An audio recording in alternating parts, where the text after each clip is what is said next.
የውሃና ኢነርጂ ቢሮ ሁለት ዋና ተልእኮዎች አሉት። አንዱ የንጹህ መጠጥ ውሃን ለማህበረሰቡ ማድረስ ነው።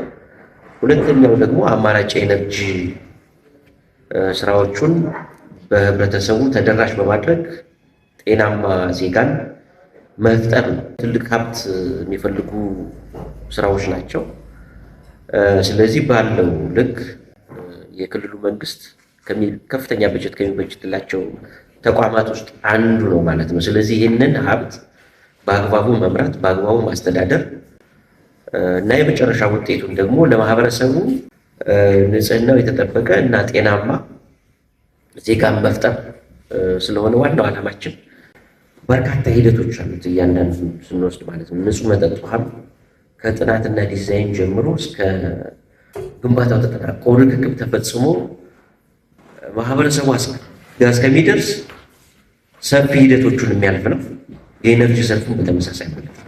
ስለዚህ በእነዚህ ሂደቶች የሚንቀሳቀሱ ሀብቶች አሉ፣ የምንከተላቸው አሰራሮች አሉ፣ ምንወስናቸው ውሳኔዎች አሉ።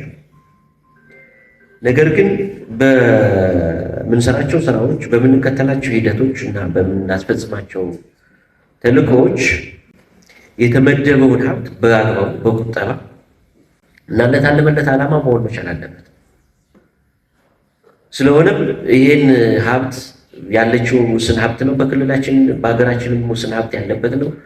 ሪሶርስ በጣም ስኬርስ ነው እንደምታውቁት ሁላችሁ። ስለዚህ ይህን ስኬርስ የሆነ ሀብት በአግባቡ መምራት አስፈላጊ ስለሆነ የውሃና ኢነርጂ ቢሮ የልማቱን ማፍጠን እና ህብረተሰቡን ተጠቃሚ ማድረግ ዓላማ ይዞ የተቋቋመ ነው። የፍትህ ቢሮና ፖሊስ ኮሚሽንም በተመሳሳይ ሰላሙ የተረጋገጠ እና ፍትህ የሰፈነበት እና መልካም አስተዳደር ችግሮችን በመፍታት ደግሞ አልቲሜትሊ የፕሮስፐረስ የሆነ ዜጋ መፍጠር ስለሆነ ፍላጎታችን የስራ ክፍፍል ቢኖረንም ዋናው ዓላማችን ህብረተሰቡን ተጠቃሚ ማድረግ፣ በልማት ተጠቃሚ ማድረግ፣ ሰላምና የፍትህ ስርዓቱ ደግሞ የተረጋገጠ እና ተጠቃሚ እንዲሆን ማድረግ ስለሆነ እነዚህ ተቋማት በባህሪያቸው የተለያየ የስራ ኃላፊነት ቢኖራቸው ግን ደግሞ በቅንጅት እና በትብብር መስራት ይጠበቅባቸዋል ውጤት ለማምጣት ማለት ነው። ስለዚህ ይህንን ማድረግ ስናዘጋጅ ሁለት ዓላማ ነው ያለው። የመጀመሪያው ዓላማ በምንሰራቸው ስራዎች ዙሪያ የጋራ ግንዛቤ፣ ችግሮቹን መለየት ያስፈልጋል።